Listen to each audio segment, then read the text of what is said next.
যদি শত শত মনে স্বর্ণদানে করে থাকি, তবু একেবারে কৃষ্ণের নামের সমান হয় না।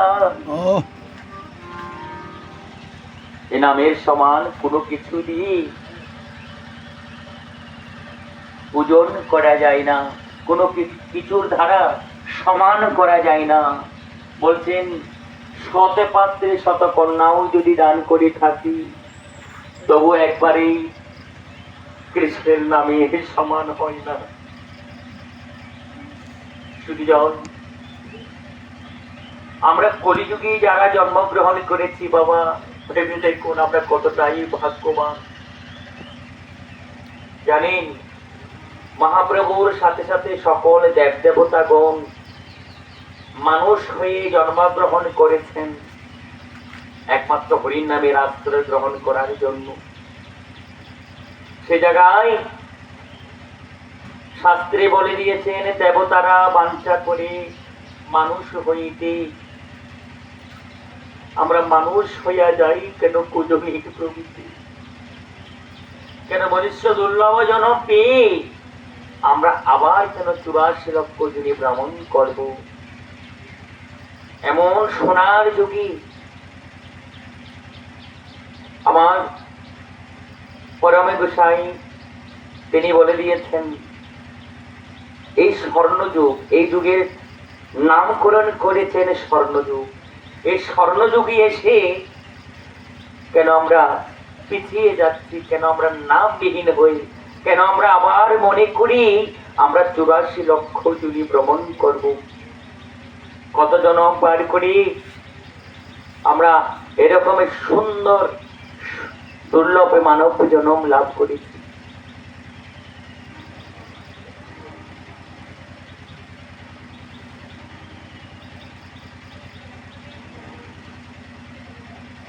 সুরিজন তাই যারা দেবতারা পর্যন্ত মানুষ হয়ে জন্মগ্রহণ করেছেন হরির নামের লালসায়, সাধু সঙ্গের লালসায়, কেন আমরা নামবিহীন ভক্তবিহীন সঙ্গবিহীন হয়ে এই জীবনটা এইরকম এমন সুদুর্লভ জন্মটা কেন আমরা আবার বিফলে দেব। তাই বলছি একবার নামের সমান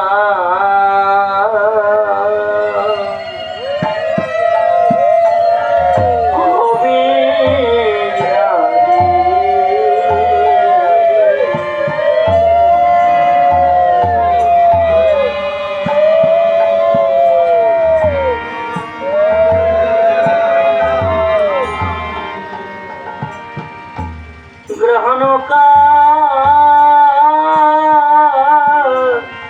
শীতে গেলে নামের সমান হবে নারী।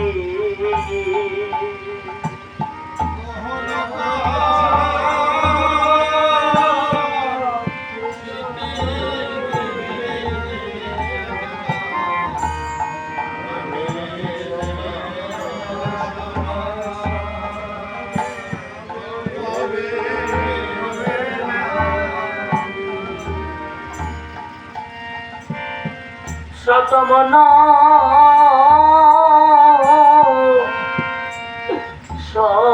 স্বর্ণদানী নবীর সমান হবে নারী।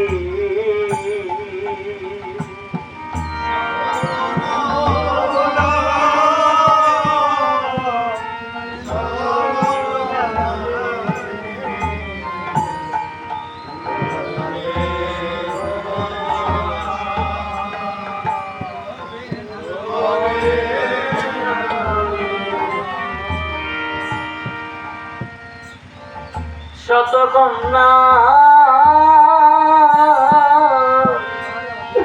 দান করিলে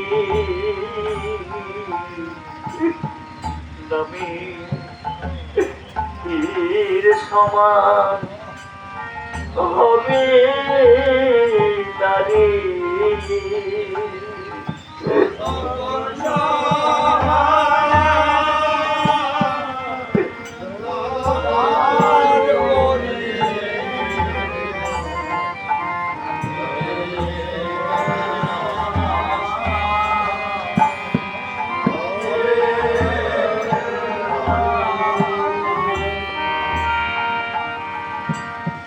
আমরা নামে কি চিনিলাম না হে,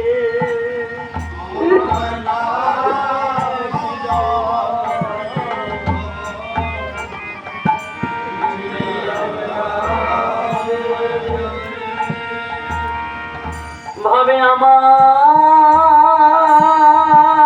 গতি হবে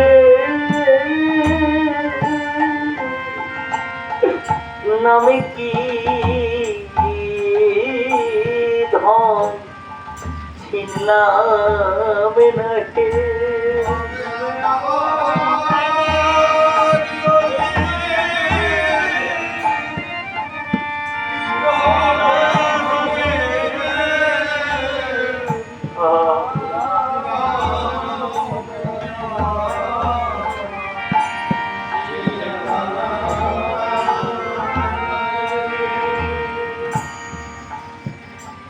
আমি কোনো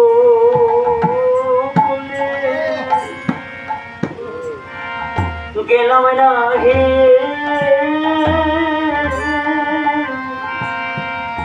নামে কি ধন চিনলাম না হে।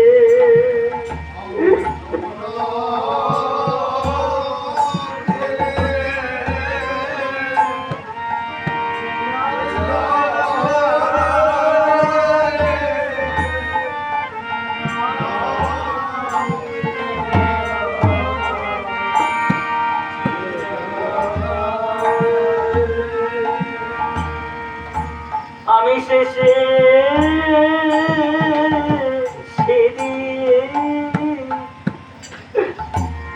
কি করিব,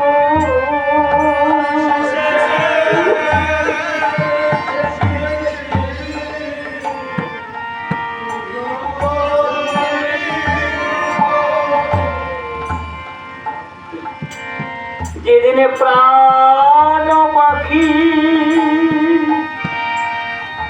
উড়ে যাবে, আমি শেষের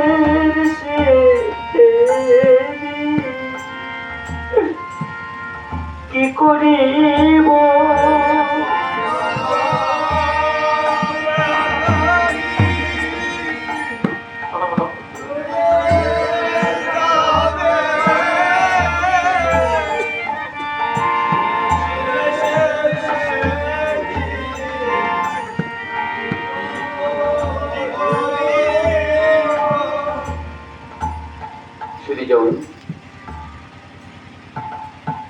একদিন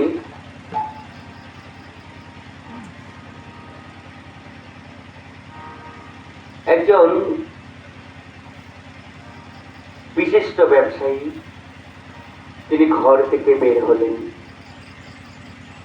ঘর থেকে বের হয়ে তিনি তার ছেলে মেয়েদের কাছ থেকে বিদায় নিয়ে তিনি তার ব্যবসার দিকে হাঁটছেন। তার কর্মস্থলে পৌঁছাবে তার আগে তার হার্ট অ্যাটাক করে তার মৃত্যু হলো। তবু তার পরিবার তাকে হাসপাতালে নিয়ে গেল। হাসপাতালে নিয়ে গিয়ে তার চিকিৎসা আরম্ভ করলো।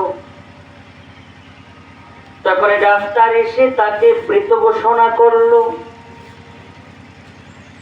তখন তার পরিবার তাকে ঘরে নিয়ে আসলো। তার মৃতদেহটা হাসপাতাল থেকে নিয়ে আসলো। নিয়ে এসে ঘরে ঢোকাবে।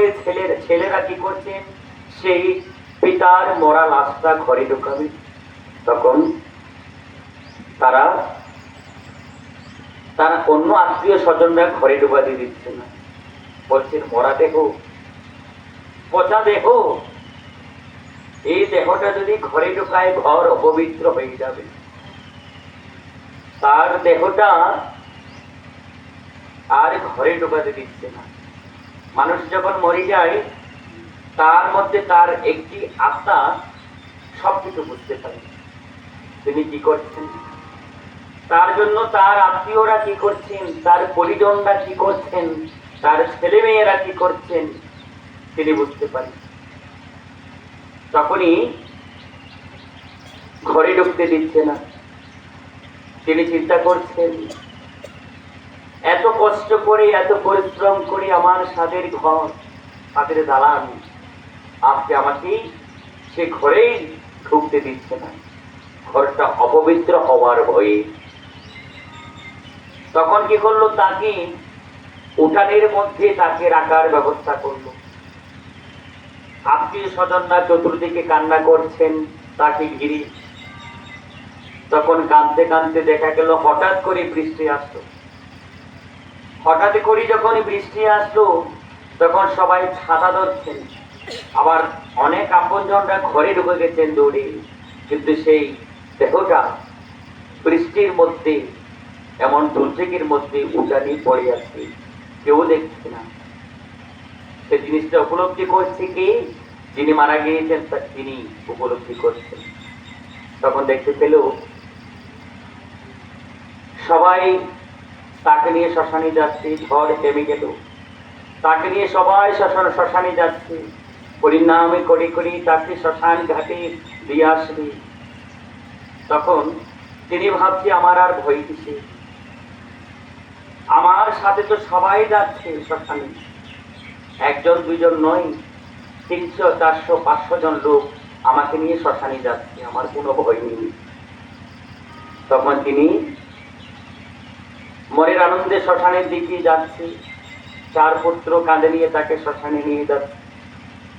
দেখা গেল শ্মশানে প্রবেশ করে তাকে শ্মশানের ঘাটে রেখে সেই 300-400 জন লোক থেকে সবাই চলে আসলো, মাত্র 10 থেকে 15 জন লোক সেখানে রইল। তার মনে একটু ব্যথা লাগলো, এতজন লোক আসলো, আমি মনে করলাম সবাই আমার সঙ্গে থাকবে, কিন্তু দেখতে পেলাম 10 জন 15 জন লোক ছেড়ে আর সবাই চলে গেছে। তখন ভাবছে 10-15 জন যাবে, হঠাৎ করে দেখতে পেল 4 জন চারদিকে করে সে শ্মশানেই তাকে রেখে দিচ্ছে। তখন অবশিষ্ট লোক চলে গেল, আর 4 জন বাকি রইল। মনে মনে ভাবছে 4 জন বোধহয় আমার সঙ্গে যাবে। দেখতে পেলে সে 4 জনও সঙ্গে যাচ্ছে না, তাকে শ্মশানে পোড়ানো হচ্ছে এবং তার দেহটা পুড়িয়ে সে 4 জন তাকে রেখে একা রেখে সে শ্মশান ঘাট থেকে সবাই চলে আসলো। তখনই তিনি বুঝতে পারলো এই জগতে আপন কেহ নয়, সবাই যাদের জন্য এত করছি, যাদের জন্য সর্বস্ব দিচ্ছি, তারা আমার কেউ আপন নয়। তখন তিনি বুঝতে পারছি আমি কি করলাম, কৃষ্ণ ভুজিবার তরে সংসারে আইনু, মিছি মায়ায় বদ্ধ হয়ে আজ বৃক্ষের সম হইল। এই জগতে আপন হচ্ছে একমাত্র সেই আমার আপন জন, যিনি আমার জনমে জনম ধরে আমার সঙ্গে থাকবে। ভাবা যায় যেদিন কীট কোলে জন্মগ্রহণ করলাম, আমরা 11 লক্ষ বার কীট কোলে জন্মগ্রহণ করেছি। তখন তিনি আর্তনাদ করছেন, ওহে গুরুদেব, ওহে গুরুদেব, যেদিন কীট কোলে জন্মগ্রহণ করলাম, সেই কীট কোলের মধ্যে পরমাত্মা রূপে তুমি আমার সঙ্গে ছিলে। যখন 30 লক্ষ বার পশুর কোলে জন্মগ্রহণ করলাম, সে পশুর কুলের মধ্যে সর্বনির্দিষ্ট প্রাণী কুকুর কুলে যেদিন জন্মগ্রহণ করেছি, কুকুর কুলে যেদিন জন্মগ্রহণ করেছিলাম, সেদিন সে কুকুরের মধ্যেও আমি বসবাস করেছি, আর তার মধ্যে তুমি আমার সঙ্গ ছাড়নি। তুমি পরমাত্মা রূপে আমার সঙ্গে ছিলে। প্রতিটি জনমে জনমে পরমাত্মা রূপে তুমি আমার সঙ্গ ছাড়নি। এই জগতের সবাই ছেড়ে চলে যায়, কিন্তু তুমি আমাকে ছেড়ে চলে যাও না। তাহলে তোমার মতো আপনজন আর কেবায় আছে? তোমার মতো বান্ধব কেবায় আছে? কেন আমি সময় থাকতে চিনতে পারলাম না? সময় গেলে সাধন হবে না। দিন থাকিতে দিনের সাধন আমি কেন করলাম না? সেই জিনিসটা অনুধাবন হবে কখন? যেদিন আপনি সবকিছু হারিয়ে ফেলবেন। হারানোর মধ্যে কি আছে? এই যে শক্তি, সামর্থ্য, যশ, শরীরের শক্তি যখন ফুরিয়ে যাবে। আমার শ্রদ্ধেয় ভক্ত দাদা তিনি কালকে বলেছেন, করোনার মধ্যে আমি অনেকবার হেঁটে হেঁটে এই আশ্রমে এসেছি, অবাক হয়ে গেছে শুনে। এই শক্তি যখন ফুরিয়ে যাবে তখন তো আর হেঁটে হেঁটে আসা যাবে না। অনেকে ভাবছি পাকিয়ে রাখা আশ্রমে হরির নাম শুনতে যাব, আসবে আসবে বলে হয়তো অনেকে মোবাইল নিয়ে পড়ে আছে, হয়তো গরমের মধ্যে এসি রুমে পড়ে আছে। এভাবেই আসবে আসবে বলে আর আসা হলো না। তাই তো পদকর্তা বলে দিয়েছেন, দিন থাকিতে দিনের সাধন কেন করলাম না? এমন একটা দিন আসবে আপনার যাওয়ার মতো ইচ্ছে থাকবে, কিন্তু আপনি হারে যেতে পারবেন না। আপনি বিছানায় পড়ে থাকবেন, এখানে কীর্তন চলবে, কিন্তু আপনি ছটফট করবে, যাওয়ার মতো শক্তি থাকবে না। ইচ্ছে থাকবে আর শক্তি থাকবে না। এখন শক্তি আছে কিন্তু ইচ্ছে নেই, তখন ইচ্ছে থাকবে, এখন শক্তি থাকবে না। তাই বলছে তিনি হচ্ছেন পরম বান্ধব। ভগবান কি করেন? তিনি বলছেন, আমি তোমাদের সঙ্গকে ছাড়ছি, পরম আত্মা রূপে তোমাদের সঙ্গে ছিলাম জনম জনম। যখন মনুষ্য দুর্লভ জনম পেয়েছ, তবু আমি কি করেছি জানো? গুরু রূপে দীক্ষা দিয়েছি, আর সাধু রূপে শিক্ষা দিয়েছি। তবু তোমাকে উদ্ধার করব বলে আমি প্রতিশ্রুতি নিয়েছি। তোমাদের স্ব ধামে নিয়ে যাব বলে আমি অঙ্গীকার করেছি। সবাইকে আমি আমার ধামে নিয়ে যাব। তাই তো আমাদের তিনি আপনজন, তিনি কি করেন? গুরুরূপে শিক্ষা দীক্ষা দিয়েছেন, আর বৈষ্ণব রূপে সাধু রূপে শিক্ষা দিয়েছেন, আবার পরমাত্মা রূপে আমাদের দেহটা রেখেছেন। তাহলে এমন আপনজন আর কে আছে? কাদের জন্য আমরা ছুটছি? যারা একটু দিতে না পারলে আমাদের কষ্ট দেবে। যদি আপনি একবার দিতে না পারেন, আপনার ছেলেকে বলুন প্রতিদিন 100 টাকা করে দিচ্ছেন, 2 দিন বন্ধ করে দেন, আপনার সাথে কথা বলবে না। তাহলে এই জগতে আপনজন কি? গুরুদেব ছাড়াই আর কে বা আছে আপনজন? তাই গুরুদেবের চরণে একটি প্রার্থনা, আমরা এমনই ভাগ্যবান যিনি আমাদের মধ্যমণি হয়ে বসে আছে। তিনি এমন একজন পতিত পাবন শ্রী গুরুদেব, যার মধ্যে অহংকার, অভিমান, হিংসা কোনো কিছুই নেই, লোক দেখানো কোনো কিছু নেই। এটা আমাদের অহংকার। আমাদের দক্ষিণ অঞ্চলের ভক্তরা আমরা বড়ই ভাগ্যবান। এরকম একটা বট গাছ আমরা পেয়েছি, তার ছত্র ছায়ায় আমরা সকলেই আছি।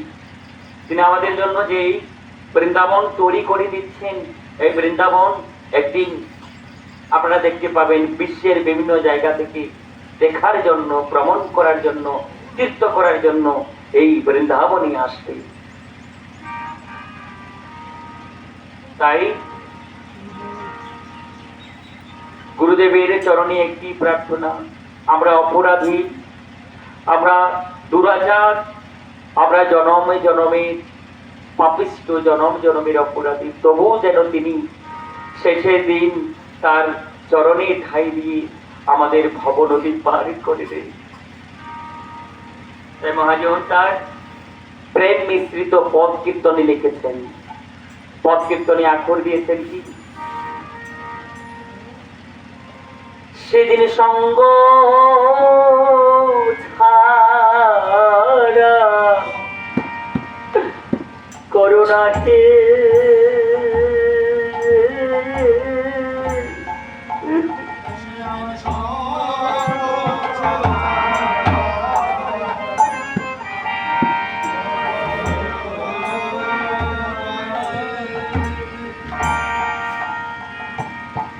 ওহি পতিত পাবো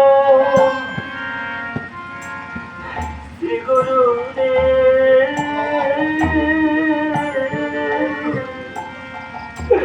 সঙ্গ ছাড়া করুণা হে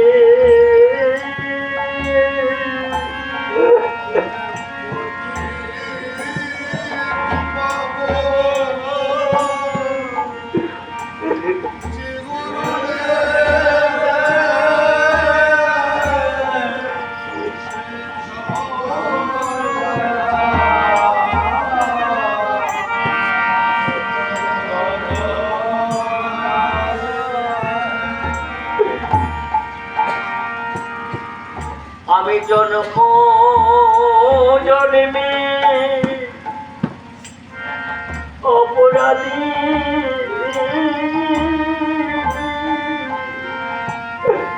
সঙ্গ ছাড়া করুণা হে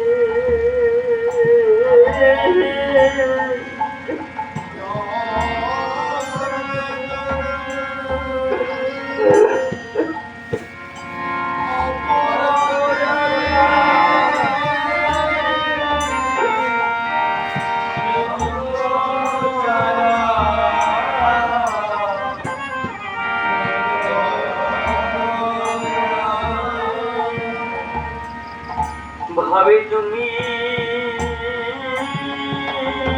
ছাড়া আমার কেহ নাই হে, সেদিন সঙ্গ ছাড়া করুণা হে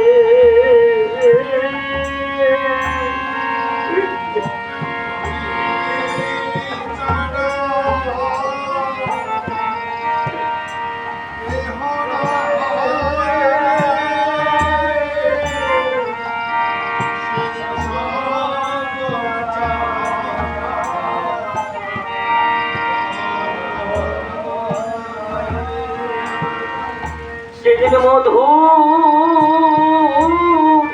কৃষ্ণ নামে যেন আমি গাইতে পারি,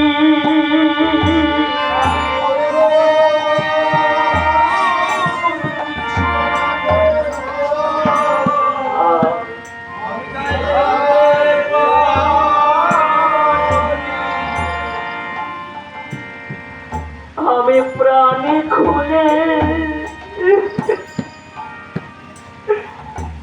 বাহু তুলে এই কৃষ্ণ নাম দেব গাইতে পারি।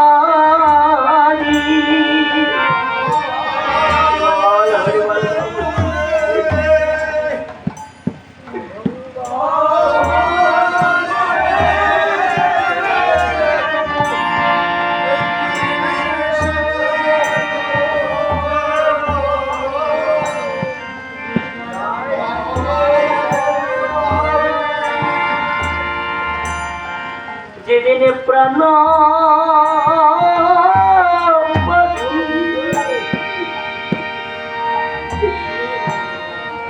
উড়ে যাবে, সেদিন প্রাণ খুলে যেন গাইতে পারি।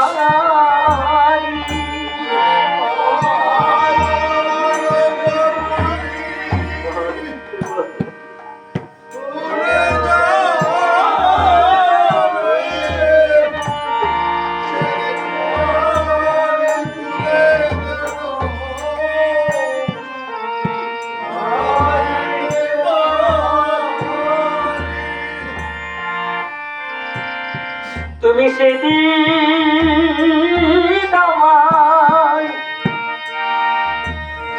দেখা দিও, যেদিন প্রাণ পাখি আমার উড়ে যাবে।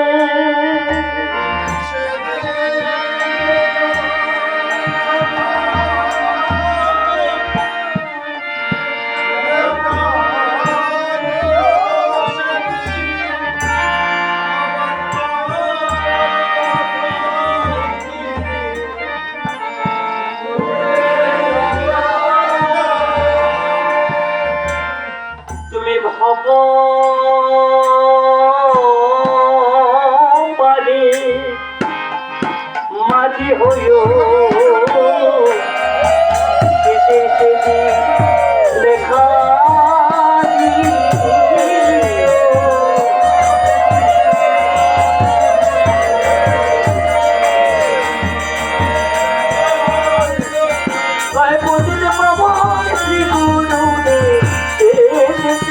দেখা দিও।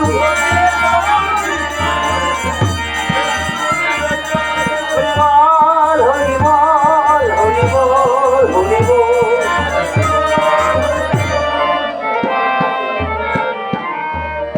অদ্যাবধি নরলীলা করে বড়রায়, কোন কোন ভাগ্যবান দেখিবারও পাই।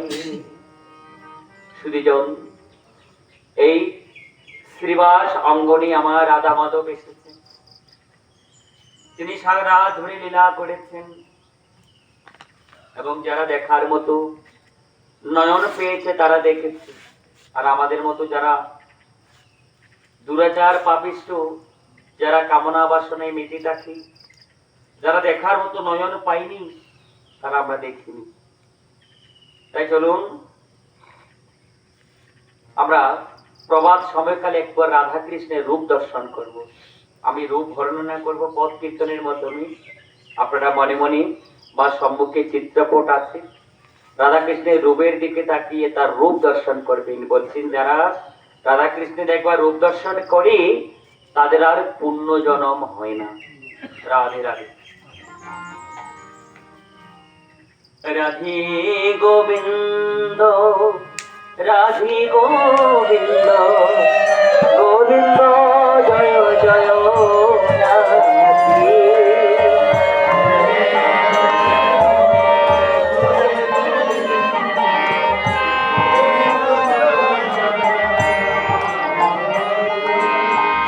তাল কমলা বনে মধুর বৃন্দাবনে,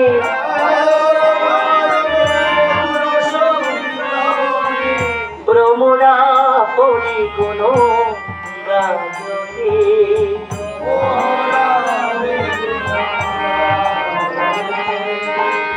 ললিতা বিশাখা তারা কৃষ্ণ প্রেমে মাতুয়ারা,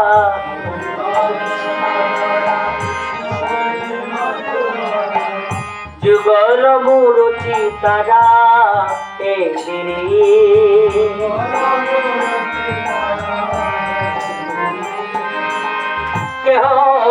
দে ফুলমালা কেহ দে চন্দন,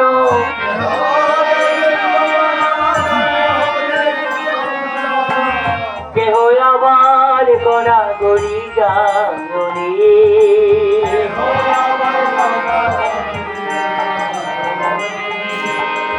শ্রীবাসয়ঙ্গন মাঝে কেহ আবার গড়া গড়ি যায় রে।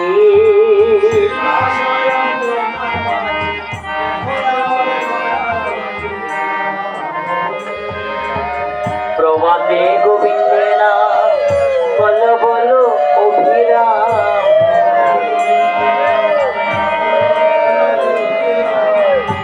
আনন্দে হরি গুণ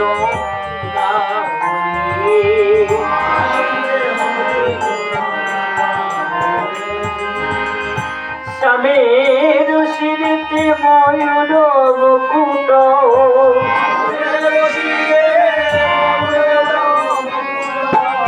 রায় শিরি সুবি নিরে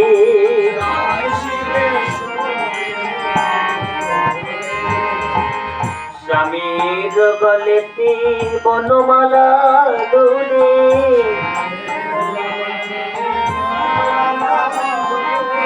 রায় গলে গজমতি হারি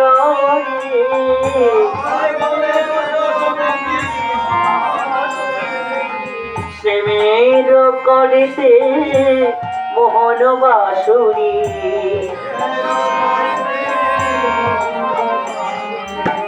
রাধা রাধা রাধা বলে বাজে রে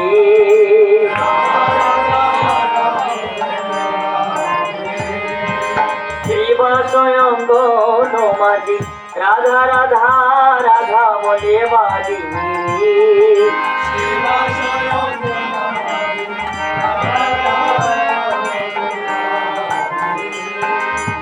শ্যামের শ্রীঅঙ্গে প্রতিবাস শুভে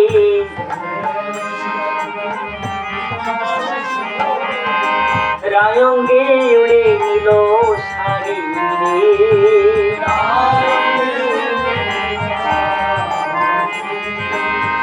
একে পালঙ্কে বইছিল দুজন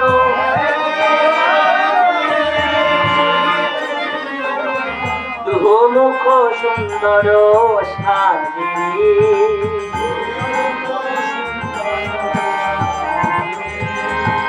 যুগল শ্রীচরণে মনে ময়ন পুরো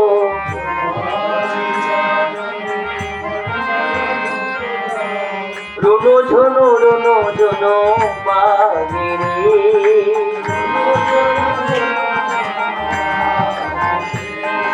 আজ শ্রী বৃন্দাবনে নিকট যমুনা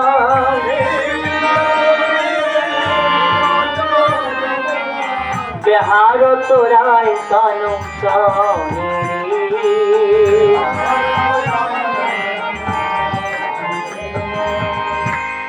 আছে রাধা কৃষ্ণ মিলন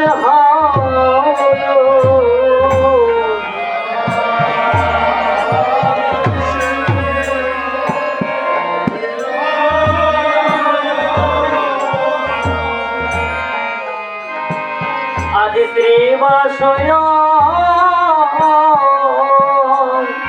গণমাঝি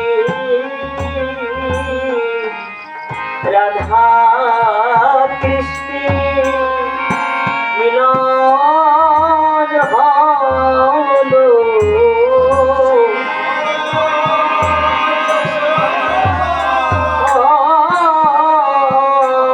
গণমাঝি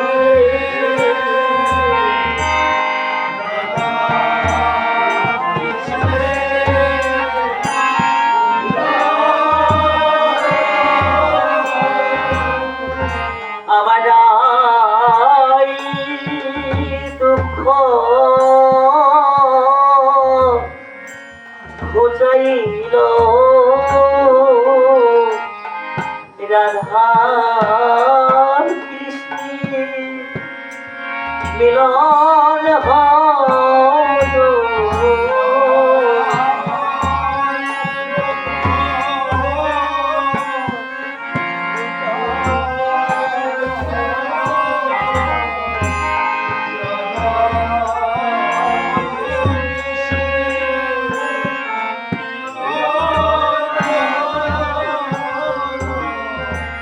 দেখো বৃন্দাবনে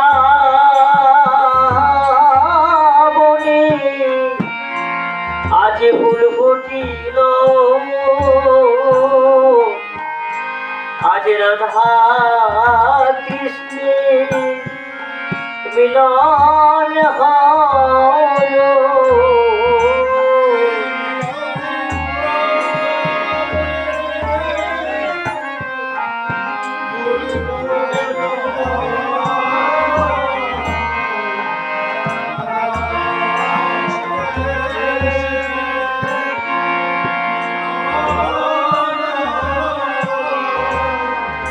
এবার আমার দুঃখ দুর্গ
সংকল্প করেছিলাম এই শ্রীবাসঙ্গনে অষ্টপ্রহরী ব্যাপী মহানাম যজ্ঞ করব।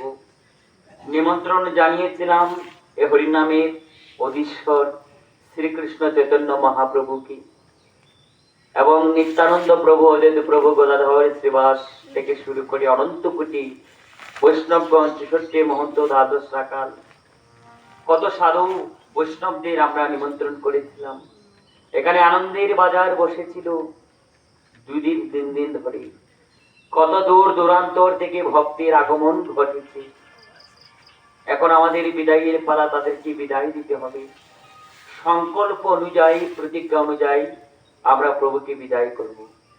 যেন প্রতি বছর বছর নয়, প্রতিদিন নয়, প্রতি ক্ষণে ক্ষণে, প্রতিটি সেকেন্ডে সেকেন্ডে তার স্পর্শ পাই, তার সেবাসুখ পাই, তার সঙ্গ পাই, আমরা সেই প্রার্থনা করব। কিন্তু সংকল্প অনুযায়ী এখন প্রভুকে আমরা বিদায় জানাব। মহামহা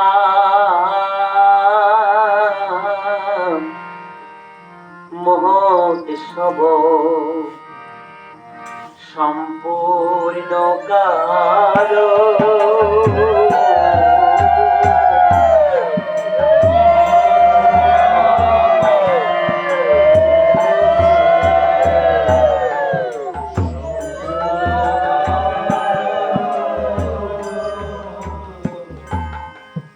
আজ আনাইল দলির ভাণ্ড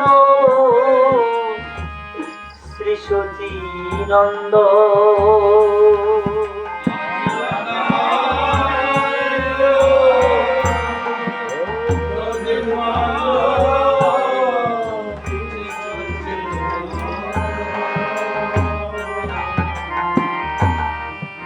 কীর্তনিয়া আনা দিল নিজ সম্প্রদায়,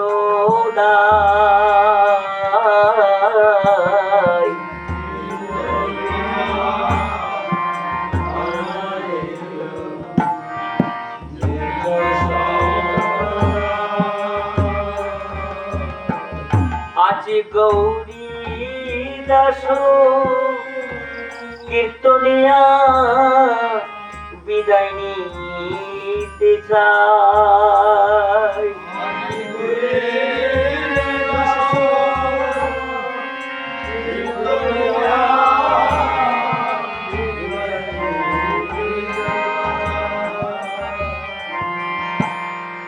চৌষট্টি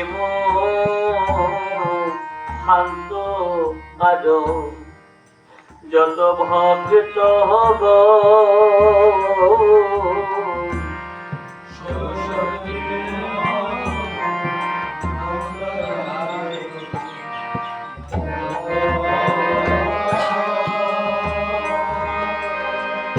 আজ তন মধ্যে নরহরি শিরঘুনন্দ,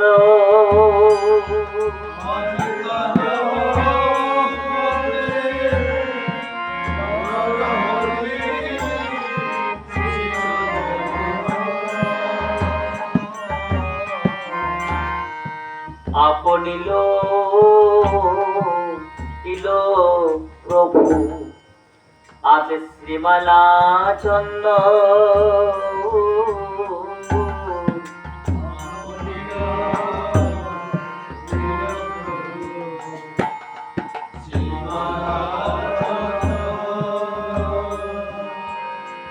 এবার শিরঘুন দন ভালে দিলেন চন্দ,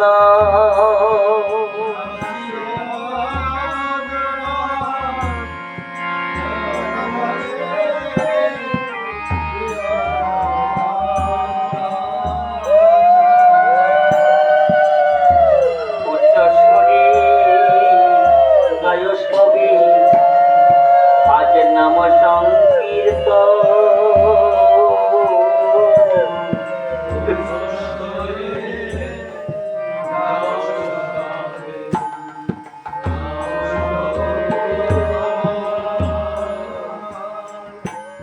আজ কনিঠে দিল পুষ্পমাল্য হইয়া বিম্ব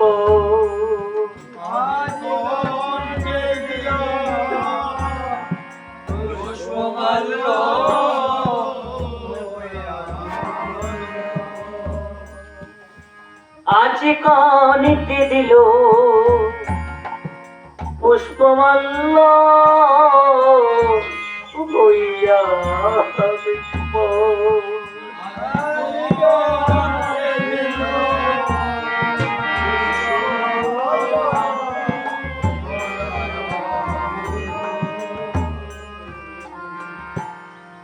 গরিদাস কীর্তনিয়া গলেতে ধরিয়া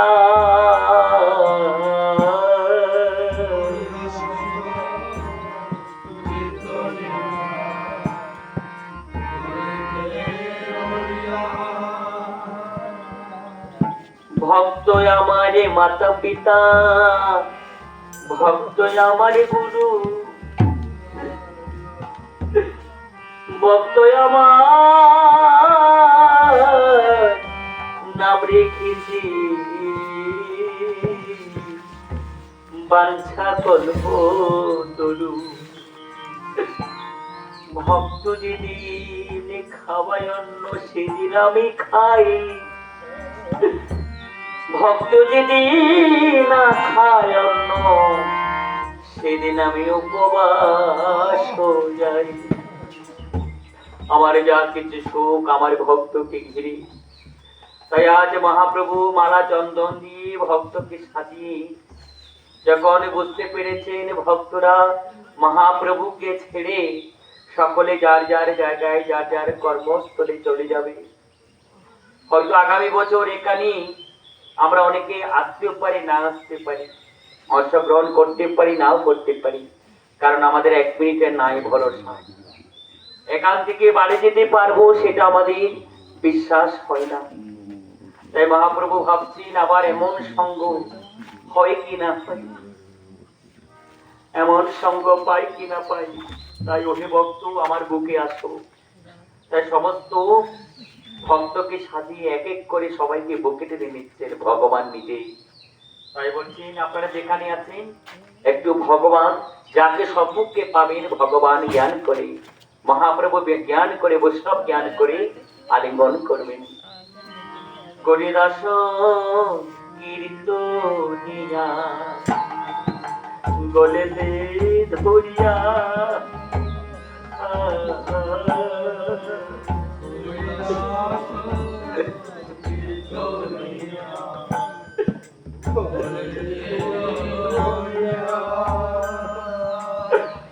আজ কহিছেন মহাপ্রভু কাঁদিয়া কাঁদিয়া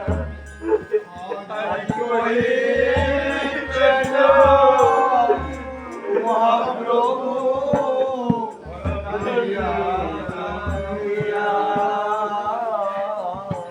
এবার কহিছেন মহাপ্রভু কাঁদিয়া কাঁদিয়া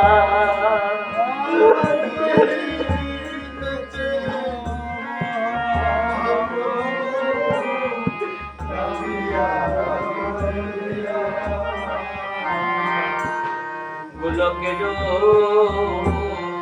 প্রেম মন নাম সংকীর্তন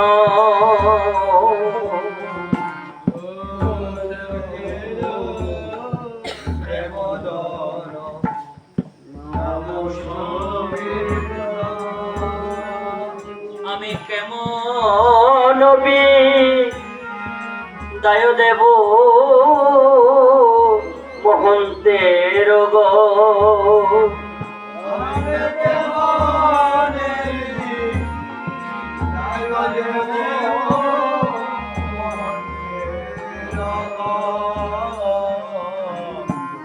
আমি কেমন দায় দেব মহন্তের গো আমি কেন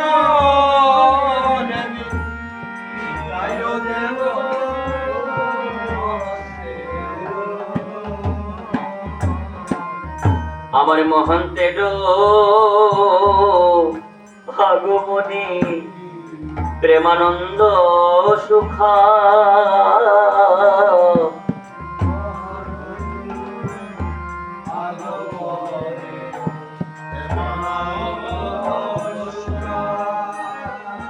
আজ কীর্তনিয়া বিদায় কালে পেটে যায় বুখা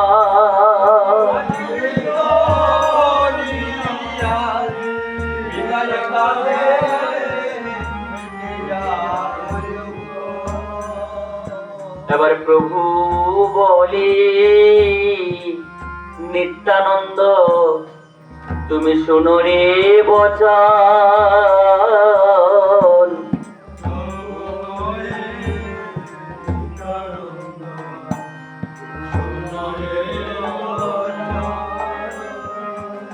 দাদা তুমি গিয়া বিদায় করো মহন্তের গো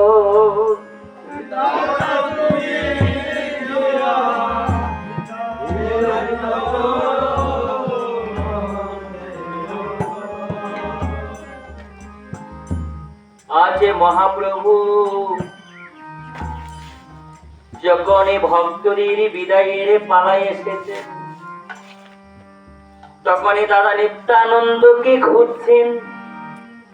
নিত্যানন্দকে খুঁজে এনে তাকে বলছেন, দাদাজি আমি তো কীর্তনিয়াগণে বৈষ্ণবগণে বিদায় করতে পারবো না, তুমি গিয়ে কৃপা করে বিদায় করো। দাদা কি বলছেন, ভাইরে আমি বিদায় দিতে না রে,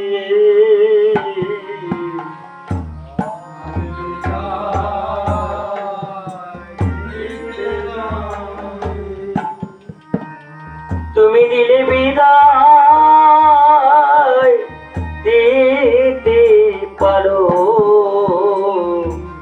আমি বিদায় দিতে নারী।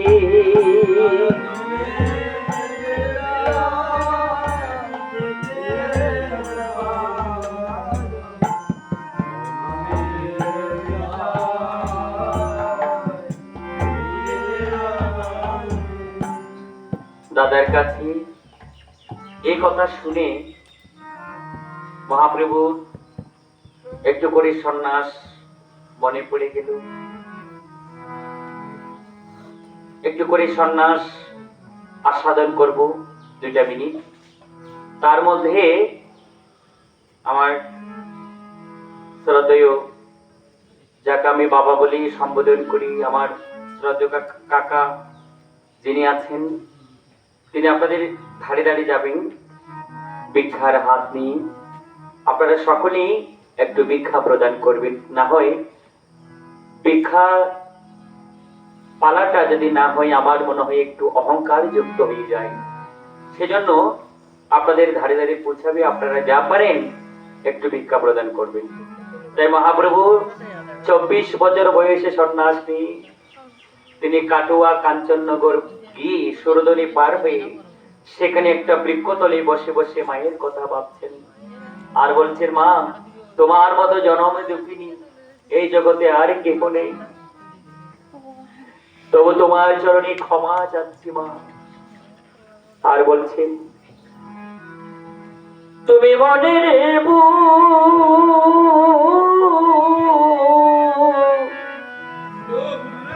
ছায়া রেখো মা,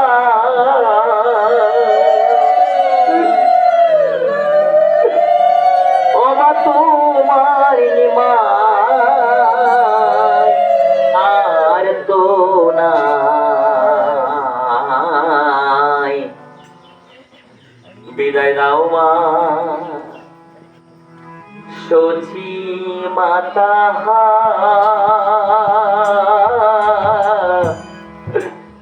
তোমার নিমায় সন্ন্যাসী যায়।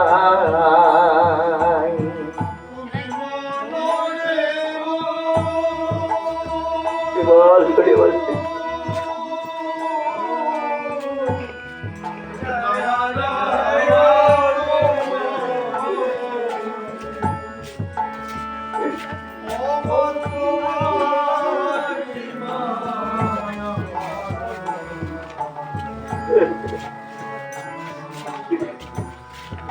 হৃদয় রাম